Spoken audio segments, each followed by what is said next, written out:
नमस्कार, आप देख रहे हैं आई इंडिया और मैं हूं डॉक्टर पंकज सिंह गौर। जैसा कि आई इंडिया आपको यूपी की उन 10 विधानसभा सीटों का हाल बता रहा है जहां उपचुनाव होने हैं। पिछले एपिसोड में हमने आपको अंबेडकर नगर की कटेहरी विधानसभा सीट के इतिहास से रूबरू कराया था। इसी कड़ी में आज के एपिसोड में हम बात करेंगे मुरादाबाद जिले की कुंदरकी विधानसभा सीट की। दोस्तों, मुरादाबाद जिले की कुंदरकी विधानसभा सीट संभल लोकसभा सीट के अंतर्गत आती है। 2022 में हुए यूपी विधानसभा चुनाव में कुंदरकी विधानसभा सीट से सपा के जियाउर रहमान विधायक बने थे। 2024 में हुए लोकसभा चुनाव में सपा ने जियाउर रहमान को संभल लोकसभा सीट से चुनावी मैदान में उतारा था। जियाउर रहमान पार्टी की उम्मीदों पर खरे उतरे और संभल लोकसभा सीट पर जीत हासिल कर लोकसभा पहुंचे। सांसद बन जाने के बाद जियाउर रहमान ने विधानसभा सदस्य से इस्तीफा दे दिया है। ऐसे में अब मुरादाबाद की कुंदरकी विधानसभा सीट पर उपचुनाव होना है। हालांकि भाजपा सपा समेत अन्य दल चुनावी मैदान में किसे उतारते हैं, इसकी तस्वीर अभी पूरी तरह साफ नहीं है। फिर भी हम आपको उन संभावित प्रत्याशियों के नाम बताएंगे जिन्हें भाजपा सपा और बसपा चुनावी मैदान में उतार सकती है। आइए अब आपको कुंदरकी विधानसभा सीट के इतिहास से पहले रूबरू कराते हैं। दोस्तों, कुंदरकी विधानसभा सीट के मतदाताओं ने करीब करीब हर दल को विधानसभा में अपना प्रतिनिधित्व करने का मौका दिया है।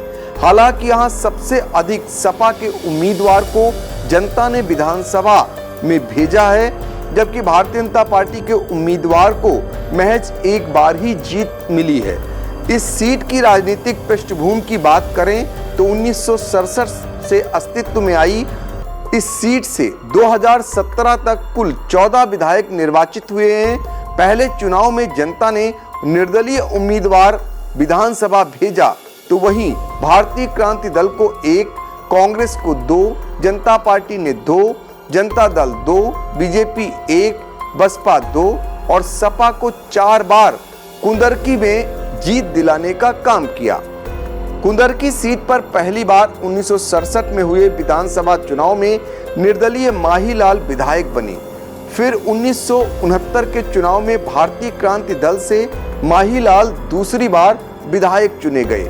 1974 के चुनाव में कांग्रेस की इंदिरा मोहिनी विधायक बनी, जबकि 1977 और 1980 के चुनाव में जनता पार्टी के टिकट पर अकबर हुसैन विधानसभा पहुंचे। 1985 में हुए विधानसभा चुनाव में कांग्रेस की रीना कुमारी विधायक बनी, तो 1989 में जनता दल के चरणेंद्र विजय सिंह और 1991 में जनता दल के सिंबल पर अकबर हुसैन विधानसभा पहुंचे। 1993 के चुनाव में चंद्र विजय सिंह भाजपा से लड़े और यहां पर भाजपा का कमल खिलाने में सफल रहे। 1996 में अकबर हुसैन ने बसपा के टिकट पर चुनाव लड़ा और जीत दर्ज की। 2002 के विधानसभा चुनाव में इस सीट पर समाजवादी पार्टी का खाता खुला और पार्टी के टिकट पर मोहम्मद रिजवान कुंदरकी से विधायक चुने गए। लेकिन 2007 के चुनाव में बसपा से अकबर हुसैन ने फिर जीत दर्ज की और विधानसभा पहुंचे। इसके बाद 2012 में सपा ने वापसी की और पार्टी के सिंबल पर मोहम्मद रिजवान ने जीत दर्ज की। मोहम्मद रिजवान 2017 के विधानसभा चुनाव में भी कुंदरकी से जीत हासिल करने में सफल हुए और यह सीट सपा की झोली में डाल दी। 2022 के चुनाव में भाजपा की प्रचंड लहर में भी यह सीट सपा के खाते में ही गई और पार्टी के सिंबल पर जियाउर रहमान विधायक बने थे। लोकसभा चुनाव में जियाउर रहमान के सांसद बन जाने के बाद अब कुंदरकी सीट पर उपचुनाव होना है। अब आइए बात करते हैं कुंदरकी विधानसभा सीट के जातिगत समीकरण की। कुंदरकी विधानसभा सीट की गिनती उन सीटों में होती है जहां मुस्लिम समुदाय के मतदाता प्रभावशाली भूमिका में हैं। इसके अलावा वैश्य, ओबीसी और एससी वोटर्स की संख्या अच्छी खासी है। कुंदरकी सीट पर मुस्लिम मतदाताओं की संख्या करीब 55% है। यही कारण है कि यहां से अधिकतर मुस्लिम प्रत्याशी ही चुनाव जीतकर विधानसभा पहुंचे हैं। अब बात कुंदरकी विधानसभा सीट से चुनावी मैदान में उतरने वाले संभावित प्रत्याशियों की भी कर लेते हैं। दोस्तों, बात अगर भाजपा की करें तो लोकसभा चुनाव में मिले झटके के बाद पार्टी इस सीट पर नया सियासी प्रयोग कर सकती है। भाजपा 2014 के बाद से मुस्लिम नेताओं को टिकट देने से बचती रही है, लेकिन मुरादाबाद की कुंदरकी विधानसभा सीट पर होने वाले उपचुनाव में बीजेपी के एक बड़े मुस्लिम कद्दावर नेता टिकट की दावेदारी कर रहे हैं। यूपी बीजेपी अल्पसंख्यक मोर्चा के संगठन से जुड़े मुस्लिम नेता कुंवर बासित अली कुंदरकी सीट से उपचुनाव लड़ने की तैयारी में है। इसके लिए उन्होंने पार्टी के कई नेताओं से भी संपर्क किया है। माना जा रहा है कि कुंदरकी विधानसभा सीट पर पार्टी का शीर्ष नेतृत्व अगर किसी मुस्लिम नेता को प्रत्याशी बनाता है तो ये भाजपा के लिए बड़ा और दूरगामी कदम हो सकता है।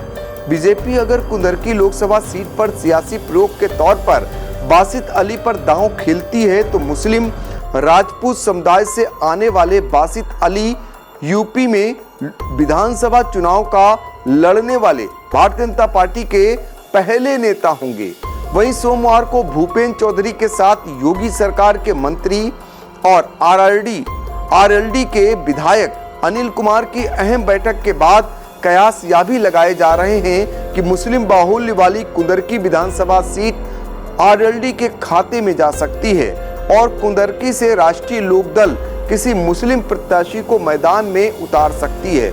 इसके अलावा भाजपा में कुछ और ऐसे नाम हैं जो इस सीट पर टिकट की दावेदारी कर रहे हैं। उनमें राजवीर सिंह, कमल प्रजापत, अशोक प्रजापत, मनीष सिंह, महेंद्र प्रजापत, रमन भूषण, अभिषेक सिंह, जहीर अहमद, डॉक्टर राकेश चौहान।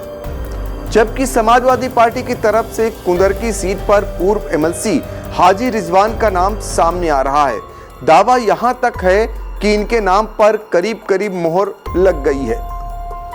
हाजी रिजवान सपा के टिकट पर 3 बार कुंदरकी से विधायक रहे हैं। 2022 के चुनाव में टिकट कटने पर यह बसपा में चले गए थे। हालांकि लोकसभा चुनाव में वे दोबारा सपा में शामिल हो गए थे।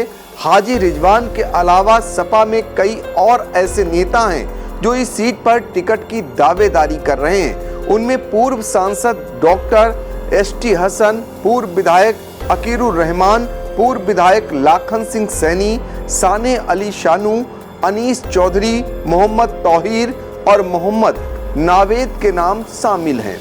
वहीं उपचुनाव में बसपा के प्रत्याशी उतारने के ऐलान से पार्टी में कुंदरकी सीट पर टिकट के दावेदारों के बीच सियासी हलचल मच गई है।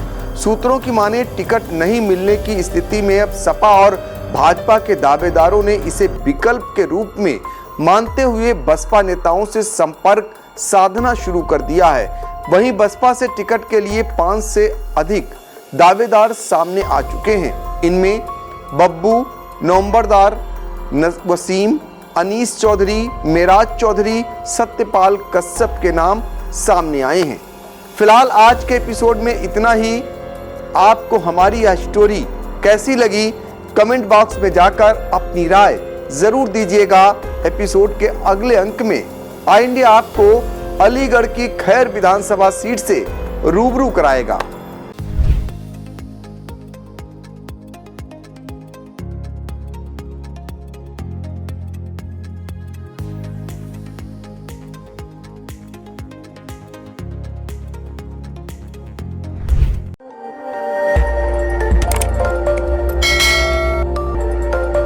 खबर आपकी, नजर हमारी।